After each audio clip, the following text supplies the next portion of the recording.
आलम इस्लाम के लिए आज का दिन बड़ा खुशी का दिन था, जब मोहसिन पाकिस्तान ज़ैगम इस्लाम हजरत डॉक्टर अब्दुल कदीर खान साहब ने पाकिस्तान को एटमी कुव्वत से नवाजा था। कि पाकिस्तान हमने ला इलाहा इल्लल्लाह मुहम्मद रसूलुल्लाह के लिए बनाया था, और इस पाकिस्तान को बनाते वक्त हमारे बड़ों ने यह ऐलान किया था कि हम पाकिस्तान को इस्लामी फलाही रियासत बनाएंगे और इसको आलम इस्लाम की इमामत के लिए बनाएंगे। और जो कोई हमारी एटमी ताकत की तरफ मैली आंख से देखता है, इंशाअल्लाह वो आंख भी निकाल लेंगे, वो बाजू भी तोड़ देंगे।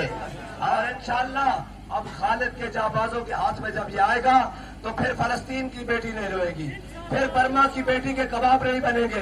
फिर मस्जिद अक्सा में यहूदी जूतियों समेत दाखिल नहीं होंगे, फिर शाम के अंदर रोते बिलखते बच्चे नहीं रोएंगे, फिर पाकिस्तान से कश्मीर को अलहदा नहीं किया जाएगा।